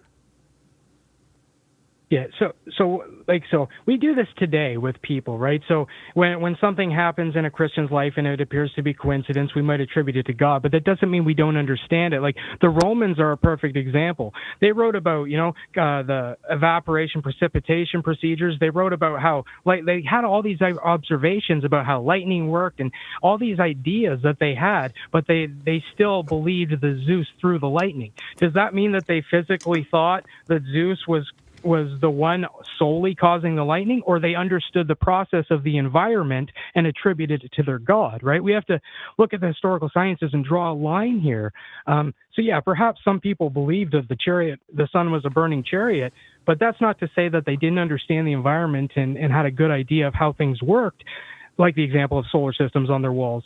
It just means that they attributed it to a creator. Eventually. Yeah, I think we update our models when we get better information. We had a model of the Earth that was very young because we didn't think that the Earth was very old. We thought there was a time when there were only two humans, Adam and Eve. And we ended up getting better information, and so we've adjusted. There are many, many Christians, I would say most Christians, don't subscribe to that kind of young Earth theology, because it's mythology, and it's useful in as far as a group is able to like tell its story about itself, but it's not real. Like, if we want to zoom out and talk about like the beginning of all things, that's a different conversation. But just this kind of general, We have better information. We're learning more and more about the age of the earth, and it does not comport with Genesis. So as we progress in the sciences, like for an example, the Bible says that God created in 6 days of creation, right? And then they believed that because it said that. But if you think of it from an intelligent mind, later on we discovered things like, the theory of special relativity. We understand the nature of energy, like these things. So if you're looking at it from the perspective of a creator who's telling, yeah, I did this in 6 days, Einstein came out and showed us that the speed at which one moves can affect the time frame in which the observer sees the creation or whatnot. So the idea that just because Genesis says 1 day that we have to attribute it to 1 day, well, God is the one that gave this vision to Moses. So God understands something that humans didn't understand. I mean, these are things that we can explain. Yeah, but you're trying to support the idea that we should believe the book, then pointing to the book and saying the book knows more than you isn't going to help convince anyone. No, I don't think the book knows more than us. I think that the author of the book, it's like if an alien came here and tried to explain their technology to us. They're not going to get into all the special terms and ideas. They're going to give us a basic layout. And then as we progress in science, we might look at their layout and go, oh, that's what he's saying. That's right. Yeah. And when something is so above you. Go ahead. No, it's okay. And when we look at the actual history and we take a look at the Bible in particular, you have the story of a Bronze Age society telling their own mythology. That's all it is. Yeah. Well, they were telling what they believed was given to them in visions, and they wrote it down. The Bible doesn't claim that it's the Word of God. It claims divine inspiration. It's a historical document, and it should show some ideas of science in it. It's humans. It's not the Quran. The Quran claims God wrote it in heaven. That's not what the Bible is. The Bible is a human interpretation of the observations of the world given by visions from God. The Christian that I used to be would call you not a Christian at all. I don't care about that. I know, but I do want to give you like context of like me going, okay, I'm an atheist on this side, but also like there's a whole lot there. So you don't think that the Bible is infallible? I think the Bible has shown that there are discrepancies in it. Of course, okay. It's a man-written book. Okay. I don't claim that it's perfect. I do believe that it's a historical document, and people were writing down what they've seen and trying to explain their observations their visions. And Gilgamesh and Enkidu is a historical text as well. Sure. Describing the same story, right? No, it's a different mythology, but it's a different mythology, but a main idea, right? So if all humans spawned from a guy that got off a boat and they all went their separate ways, you're going to see variations in these stories. But at the end of the day, these are global flood stories, right? That's the point. They all have different conclusions based on their own different interpretations of God, but it's all the same idea. Not quite, not there, but I think that if I'm going to nickel and dime you on that, we're not going to get anywhere. So, like, I'm trying to be charitable here. Rick, I feel like there are so many pieces to take apart here. There's a lot. And I think that empirical sciences, right, have absolutely shown without a shadow of a doubt that we don't live on an old Earth. We can argue how old the Earth is, but I'm sorry, we don't live on a young Earth. We can argue about how old the Earth is, but it is not 5,000 years old. And there is no evidence that points to it being 5,000 years old outside of trying to point to the Bible and say that, hey, the Bible is perfect in every way and unchanged as the Word of God, literally. And you don't believe that either. So I don't think that there's I believe the Bible is the divine inspired Word of God, but I mean there are discrepancies in it, and like the whole old Earth, because they were humans writing it, but because of the whole old Earth thing, like I said at the start of this, I'm not going to die on that hill, right? The Earth could be young, it could be old. I'm open to that possibility. It doesn't affect me whatsoever. Like I said at the start, I lean more toward an old Earth. Right. I really do. I think the evidence is there. But how long? But I don't think it conflicts with the Bible. Well, it does, if you're taking the Bible literally, which many Christians do. So it does conflict with the Bible, but I don't think it conflicts with your theology, because you don't take the Bible as the inerrant word of God. So that's okay. I do. Can I just like reiterate on this? Because I believe the Bible is true more than most Christians out there do believe it. But I also look at it for what it is, right? And I've explained this several times. It's a historical document being written down by men that were receiving divine inspiration and visions from a God far beyond their intelligence. So like the story of Genesis was Moses seeing a vision and writing down what he says, right? This is why, like on the fourth day, the sun, the moon, and the stars, right? It's the idea that Moses was standing on the earth observing what God was showing him. And as we know about the earth in its early stages, there were, like when our atmosphere was being built, there would have been mass gas everywhere and everything. And then once the plants come up, ironically, to filter all this, then we see the sun, the moon, and the stars. But those people back then knew exactly how plants work. They knew more about botany than most of us do, right? I don't know about that, because what you're essentially saying is that the earth was created in 7 days, as long as we're talking about not 7 real days. If we can just fudge the numbers enough, then 7 days could be billions of years. Feels to me like you have completely lost the thread on that one. Like I said before, if you look at it from the theory of special relativity, God would have known about the theory of special relativity long before humanity was founded, right?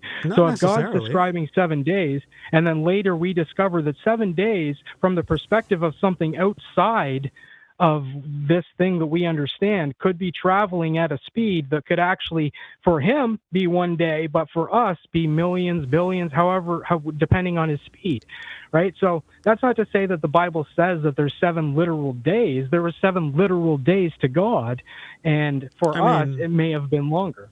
Okay, and I want to meet you where you're at. I think a lot of other atheist shows would treat you like Ken Ham and try and make you be Ken Ham. Because Ken Ham says it's 7 literal days. I appreciate you. Yeah, Ken Ham says it's 7 literal days. Yeah.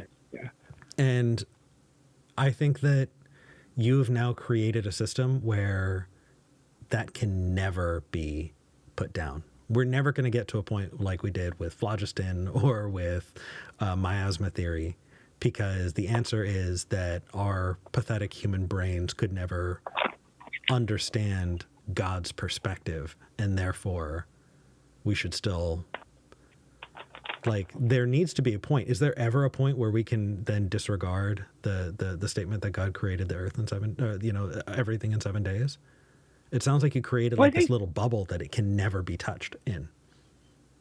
Well, I think that once Einstein came along and, the theory of special relativity showed that there could be another interpretation to that, I think that is the human mind slowly comprehending what God gave us, right?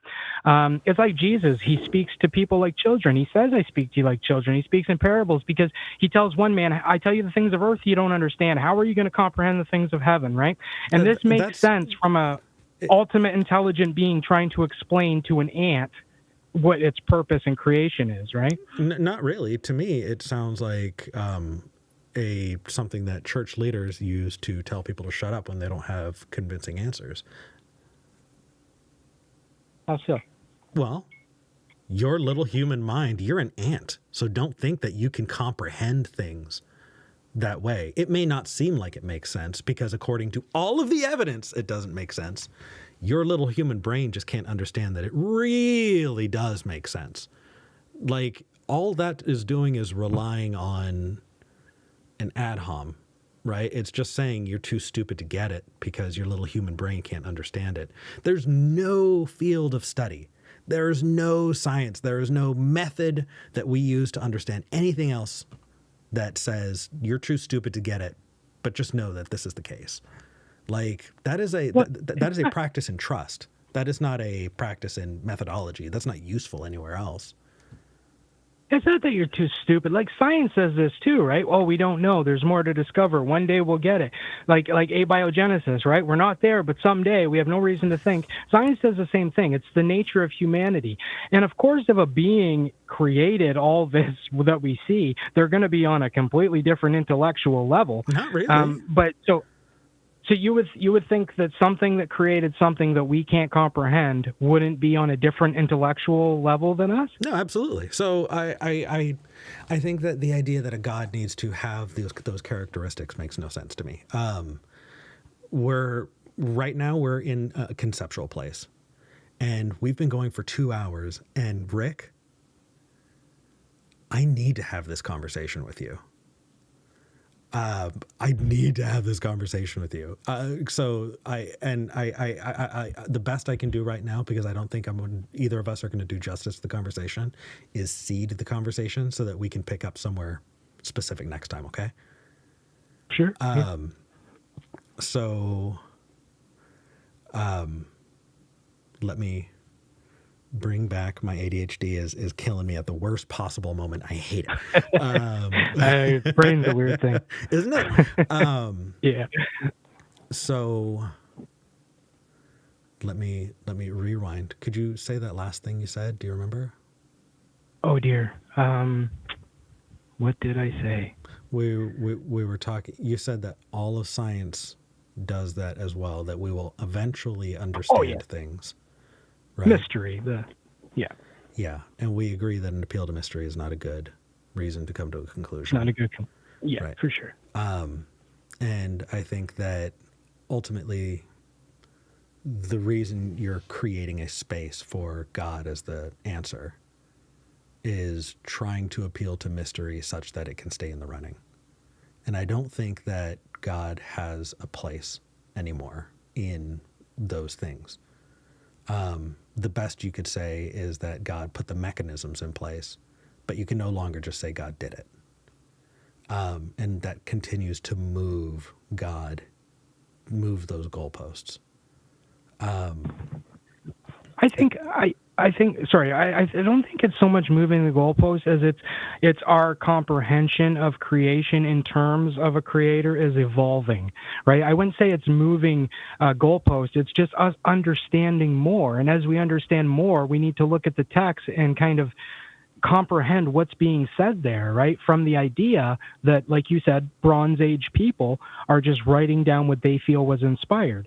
So if the Bible is true, we should be able to adapt our understanding and it should still fit the Bible. And I believe it does. That's my point, right? And I'd love to call again and maybe dive into specific like scientific fields and topics. This was a lot of fun. I appreciate it. Yeah, me too.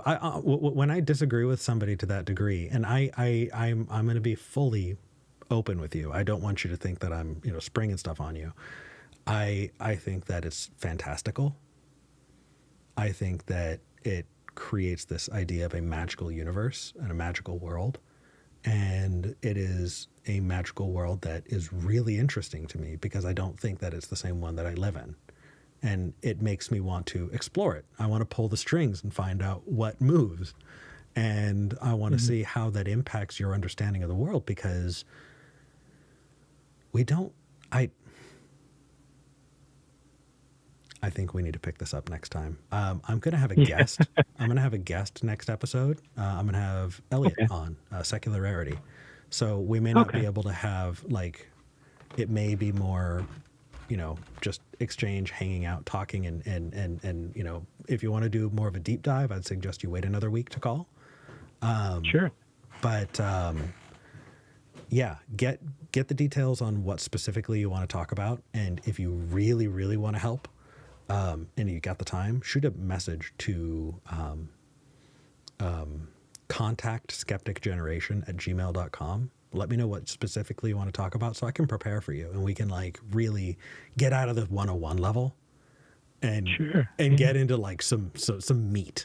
Does that sound like fun? Yeah, that'd be fun. That sounds like fun. Contact skepticgeneration@gmail.com. That's right. Perfect, man. Thank you so much. It was an honor, my friend. I appreciate your time.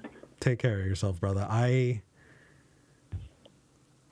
very much disagree in the most exciting way. Me too. Take care. All right, brother. Bye. Bye.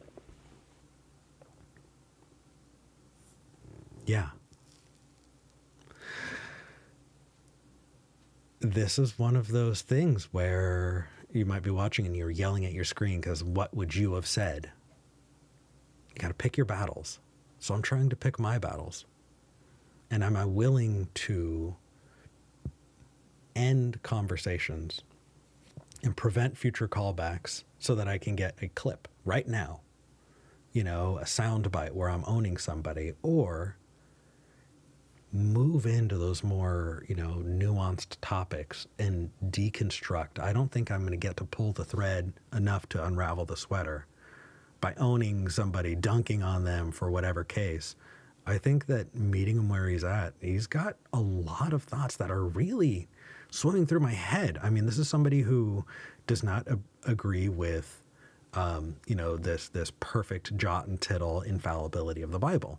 This is somebody who agrees with scientific advancement, and yet also is still making room in his life for the possibility of a young Earth, or the possibility of, and I think where I'm wondering is, how long do those possibilities need to be, should we keep space for, and at what point do we put them down? And that is really, really curious to me, and I'm really interested in that. I cannot believe this episode flew by so fast. I have a lot of I have callers on the line now that I'm not able to actually get to because we've reached the end of the episode. But I do want to hang out with people in the Discord. So if you want to hop over to the Discord, I'm going to be going over there and hanging out with people. I usually read the super chats at this point. I did not get any super chats today, but that is absolutely okay. Thank you so much. If you want to get an ad-free version of the podcast, and all the way up to date podcast, so you don't have to wait for the release schedule, consider becoming a patron at patreon.com/skepticgeneration. Additionally, if you want to get an ad-free version of this live stream, the video, I put out an additional version that has the audio corrected, that's cleaned up and really, really nice, as well, available. I am going to be revamping things as we move into the new year, providing more benefits to patrons, and I'm really excited about that. I'm going to be making more announcements as time comes, so stick around for that. If you have not already, hit the like button, hit subscribe. Everything there helps. Thank you so much for joining me. I look forward to seeing you next week when I have Elliot on with me, because Elliot's been a lot of fun. I've been having fun, so I want him to come back. Until then, I'll see you there. I'm Eric Murphy, and I'm glad we had this talk.